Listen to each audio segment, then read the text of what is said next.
안녕하십니까. 오늘이 16일, 지금 일요일 새벽입니다. 제가 어제 그 북한군 헬리콥터 남하한 사건과 관련해서 방송을 내보냈다가 좀 너무 길어져서 그걸 취소를 하고 다시 요약을 해서 지금 말씀을 드리려고 합니다. 많이 바쁘실 텐데 방송을 봐주시는 것만 해도 감사한데 가급적이면 핵심 중심으로 말씀드려야 되겠다 그렇게 생각을 했습니다. 지난 주말 목요일입니다. 지난주 목요일 북한 헬리콥터가 군용이죠. 이 전술 조치선을 넘어서 남하하는 사건이 발생을 했습니다. 그래서 우리 공군이 전투기를 발진시켜서 대응을 했는데 이 전술 조치선이라는 게 이 영어로 탈, Tactical Action Line 이렇게 되어 있습니다. 저도 이번에 이걸 처음 알게 됐습니다. 지난 8일에도 5일 전이죠. 지난 8일에도 이 헬리콥터가 넘어와서 또 그때도 공군이 우리 전투기가 발진을 했었는데 이게 이제 전술 조치선이라는 게 군사분계선에서 한 북쪽으로 2, 30km 이게 설정이 돼 있어서 그 이하로 넘어오면 자동으로 우리 군에서 대응을 하도록 그렇게 이제 시나리오가 돼 있는 상황입니다. 그런데 이게 두 번이나 이렇게 넘어오는 의도가 뭐냐? 김정은 정권의 의도가 뭐냐? 단순한 하나의 에피소드로 넘어가기에는 좀 뭔가 군사적 의도가 있는 거 아닌가? 이런 여러 가지 의구심이 드는 상황입니다. 이 전문가들은 이 뉴스나 이런 데 논평에서 뭔가 유리한 고지를 점령하기 위한 협상 목적이 아니냐, 뭐 이렇게도 분석을 하고요. 또 우리를 불안하게 하려는 목적인가 또 이렇게 말씀하는 분도 있고, 하지만 헬리콥터 한 대를 이렇게 넘게 해서 이걸 협상 목적으로 쓴다? 저는 그거는 아닌 것 같고요. 어떤 분은 우리 군을 정찰하려는 목적이 있는 거 아닌가? 저는 여기에 조금 일리는 있다고 봅니다만, 제가 보기에는 우리의 대응 자세를 테스트하려고 그러는 거 아니냐. 저는 그런 생각이 많이 듭니다. 왜냐하면 지금 남북 간의 군사 합의가 발효 중이고 지금 비행이 금지되어 있습니다. 그래서 우리 군이 제대로 대응하는지, 이 비행 금지 구역을 넘어서 우리가 대응할 수 있는지, 뭐 이런 점을 한번 테스트하려는 것이 아닌가.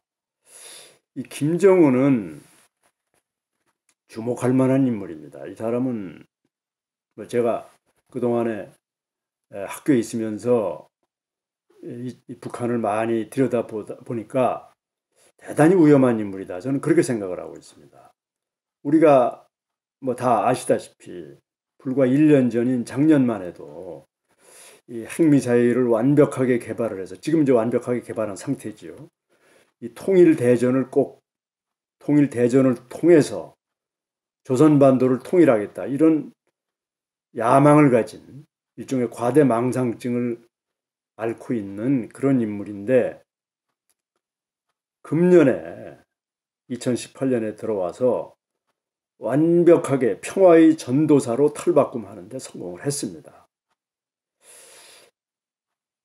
이 트럼프 대통령도 6월달 그 미북 정상회담에서 김정은한테 한순간 넘어갔습니다. 그건 뭐 그 기자회견 과정에서 다 드러나서 이미 뉴스에 보도가 돼서 이미 분석 기사까지 다 나온 상황인데 예를 들면 회담 직후에 트럼프 대통령이 기자회견 하면서 뭐라고 그랬습니까? 프로보카티브 와 게임은 하지 말아야 되겠다. 도발적인 전쟁 게임. 이 한미 연합 훈련을 도발적인 전쟁 게임이라는 말로 표현을 했습니다. 그러니까 김정은과 대화하는 동안에 김정은의 그 용어에 이미 거기에 넘어갔다는 얘기가 되는 것이죠. 지금은 이제 트럼프 대통령도 김정은 정권이 비핵화할 의지가 없는 것 같다 하는 것을 어느 정도 간파를 한 것 같습니다. 그래서 이제 핵협상이 지금 지리멸렬되고 있는데요. 이 앞서 말씀드린 대로 김정은의 이 변신, 작년까지만 해도 사이코패스다 이렇게 불릴 만큼 분노 조절 장애, 과대망상증을 앓던 이 사람이 이제는 이 세 번의 남북 정상회담, 그리고 한 차례 미북 정상회담, 그리고 7년 동안 한 번도 만나지 않았던 중국 지도자와 이 시진핑과 세 차례인가요? 이렇게 회담을 하지 않았습니까? 이런 과정을 통해서 자기를 낮추고 자기를 감추고 그리고 호시탐탐 때를 노릴 줄 아는 아주 용의주도한 인물로 지금 탈바꿈하는 데 성공했습니다. 그래서 지금 일종의 아부전략, 미국에 대해서는 아부전략, 대한민국에 대해서는 기만전술, 위장전술, 이중전술 이런 것을 좀 구사하고 있습니다. 저는 이렇게 김정은이 변신에 성공하는 데는 문재인 정권, 문재인 대통령이 상당히 코치를 하지 않았나 이런 생각을 해봅니다. 말하자면 비핵화 협상으로 유도한다는 명목으로 계속 만나면서 많은 대화를 나누다 보니까 상황을 파악하도록, 그래서 자기가 그렇게 작년처럼 너무 외골수로 나가서는 안 되겠다, 때를 노려야 되겠다 이런 쪽으로 태도를 바꾸는데 기여하지 않았나. 참 어떻게 보면 안타까운 일이다. 우리 입장에서 보면은 오히려 위험해졌다. 왜냐하면 우리를 적대하고 우리를 위협하고 있는 김정은 정권의 실체를 제대로 보지 못하고 착시하는 현상이 일어나고 있다. 지금 광화문 내거리에서 백두칭송 위원회라든지 이런 참 불법 명백히 얘기하면 국가보안법을 위반하는 이런 단체들이 공공연하게 참 우리를 위협하는 적을 찬양하고 미워하는 행동이 벌어지고 있다 이겁니다. 그런데도 많은 국민들이 뭐가 나쁘냐는 식으로까지 의식이 이렇게 바뀌고 있습니다. 다행히 엊그제 여론조사에서 김정은에 대한 불신이 2배로 늘어나는 그런 결과가 나와서 좀 마음이 놓이긴 합니다만 아직도 근본적으로 평화 무디에 젖어 있고 북한이 우리에 대해서 향하고 있는 여러 가지 실질적인 군사적인 장비 위협 능력, 군사적 능력, 밀리터리 케이퍼빌리티가 전혀 변동이 안 됐는데 우리만이 착각을 하고 있다는 것은 대단히 위험한 일이다. 특히 많은 전문가들이 지금 굉장히 분노에 차 있습니다. 이 남북 군사 합의라는 것이 심하게 얘기하면 항복문서다 이거죠. 일방적인 무장 해제를 당했다. 그런데 그걸 통해서 우리가 평화가 왔다고 지금 정부에서 선전하고 있지 않습니까? 문재인 정권이. 이런 상황에서 김정은의 입장에서는 좀 길게, 물론 그 야망을 실현하는 기간이 언제가 될지는 이제 상황에 따라 달라지겠습니다만은 상당히 도발에 대한 유혹을 꿈꿀 수 있다. 그런 유혹을 가질 수 있다. 속으로 웃고 있을 수도 있다. 저는 그런 생각을 해봅니다. 김정은의 오판, 오인식, 이 오인식이라는 말이 이제 미스퍼셉션이라서 국제정치 용어인데 지금 많이 일반화되고 있습니다. 오인식, 잘못 생각하는 거죠. 이게 가능하다 이렇게 생각을 할 수 있도록 어떤 모멘텀을, 유혹을 주는 모멘텀을 제공한 것이 아닌가. 그게 바로 저는 남북 군사 합의의 맹점이다, 실체다 이런 생각을 해봅니다. 그런데 우리 측에서 지금 북한의 위협을 막아내는 아주 확고하고도 강력한 유일한 장치라고 할 수 있는 한미 동맹이 지금 이상한 방향으로 흘러가고 있습니다. 이 동맹을 위협하는 사건들이 계속 터져나오고 있습니다. 제가 지금 오늘 말씀드리려고 하는 게 이 함께 김정은의 이 변신과 관련해서 함께 말씀드리려고 하는 것이 지금 한미연합사령부의 사무실 때문에 한미 양국이 지금 갈등을 일으키고 있습니다. 원래 이 한미연합사령부 본부가 용산 미군 기지에 있었지 않습니까? 그런데 지금 미군이 다 평택으로 이전을 했습니다. 그러다 보니까 그럼 연합사령부는 어떻게 해야 되느냐? 평택으로 가야 되느냐? 아니면 서울에 남아야 되느냐? 이 연합사령부가 본부가 서울을 떠나서 평택으로 가면은 굉장히 이 작전하는데 지장이 많습니다. 한강 이북에 있는 이 우리 군 한미연합군을 지휘하기가 대단히 어렵습니다.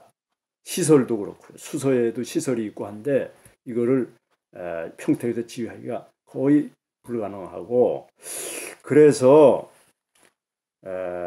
용산에 있는 미군 시설을 조금 남겨가지고 그걸 연합사령부로 쓰는 게 가장 이상적입니다.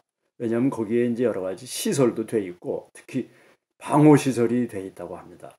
핵 공격도 막을 수 있는 지하 시설도 있다는 그런 주장도 그런 말을 하는 분도 있습니다. 그건 뭐 사실 군사 관련 사항이라 저도 확인할 수는 없는 내용인데, 이 문재인 정부가 이제 이 용산은 안 된다 이런 입장입니다.